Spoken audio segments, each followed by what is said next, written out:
آج کی سٹوری قیدی نمبر 804 کی کہانی۔ کس طرح وہ جیل میں دن گزار رہے ہیں اور کیا ان کا عموماً روٹین ہوتا ہے جیل میں، اس کہانی پر ایک نظر دوڑائیں گے اور آپ کے پاس ایک سوال چھوڑ کے جائیں گے کہ کیا وہ قید اپنے لیے کاٹ رہا ہے یا ملک کے لیے کاٹ رہا ہے۔ یہ تو ان کے چاہنے والے ہی بتا سکتے ہیں۔ ایک بات ضرور کہ یہ پہلے ایسے سیاستدان ہیں جو واقعی ہی سزا کاٹ رہے ہیں۔ ملک کی ترقی کے لیے نو ڈاؤٹ کچھ لوگ بہت قیمتی ہیں، ان میں عمران خان بھی ضروری ہے۔ اندھیری کوٹھڑی میں سلاخوں کے پیچھے سے آتی دھندلی روشنی عمران خان کے چہرے پہ پڑ رہی تھی۔ وہ ایک پرانے لکڑی کے تختے پہ بیٹھے تھے، آنکھیں بند کیے گہرے خیالات میں گم۔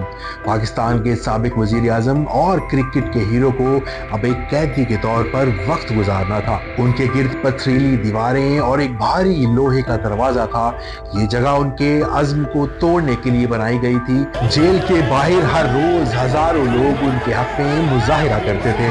عمران خان زندہ باد کے نعرے فضا میں گونجتے تھے، جنہیں وہ اپنی کوٹھڑی کے اندر سے سن سکتے تھے۔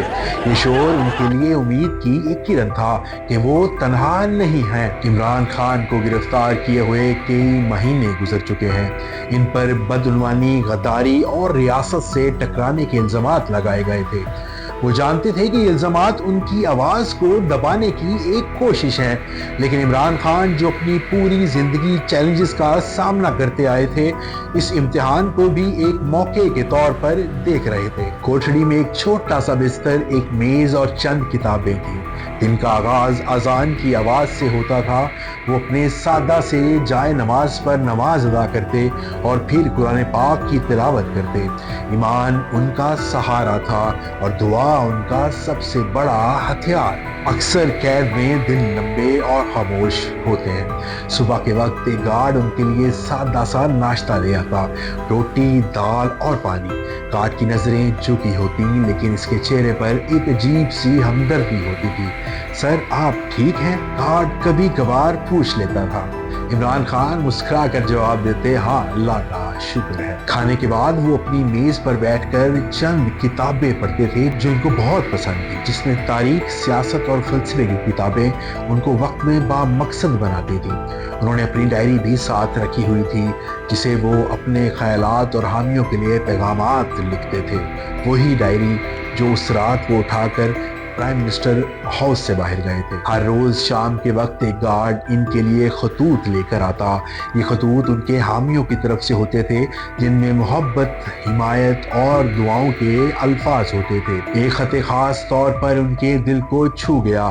یہ ایک چھوٹے بچے کا خط تھا، جس میں لکھا تھا، خان صاحب آپ میرے ہیرو ہو، میں آپ کی طرح بہادر بننا چاہتا ہوں۔ عمران خان نے اس بچے کو جواب دیا، میرے پیارے بچے، بہادری یہ ہے کہ آپ سچ کے ساتھ کھڑے ہوں، چاہے حالات کتنے ہی مشکل کیوں نہ ہو۔ آپ میں وہ طاقت ہے جو دنیا کو بدل سکتی ہے، ہمت کبھی نہ ہارے۔ یہ خطوط ان کے لیے زندگی کی علامت تھے، ایک یاد دہانی کہ ان کی جدوجہد رائے گاہ نہیں جا رہی۔ دوپہر کے وقت وہ اکثر اپنی کوٹھڑی کے چھوٹے سے روشن دان کے قریب بیٹھ جاتے۔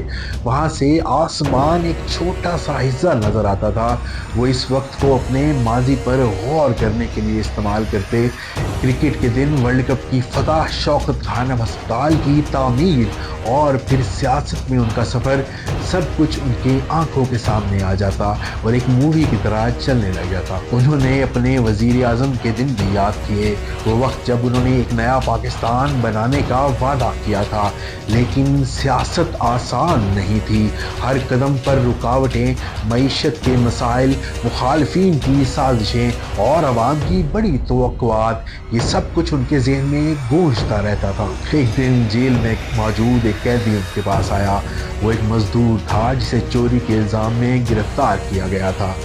اس نے کہا، خان صاحب کیا آپ کو لگتا ہے کہ یہ ملک کبھی بدلے گا؟ عمران خان نے گہری سانس لی اور جواب دیا، بدلاؤ آسان نہیں ہوتا، لیکن اگر لوگ عزم اور اتحاد کے ساتھ کھڑے ہوں تو کچھ بھی ممکن ہے۔ میں پاکستان پر یقین رکھتا ہوں اور میں تم جیسے لوگوں پر بھی یقین رکھتا ہوں اور میں اپنے اداروں پر بھی یقین رکھتا ہوں۔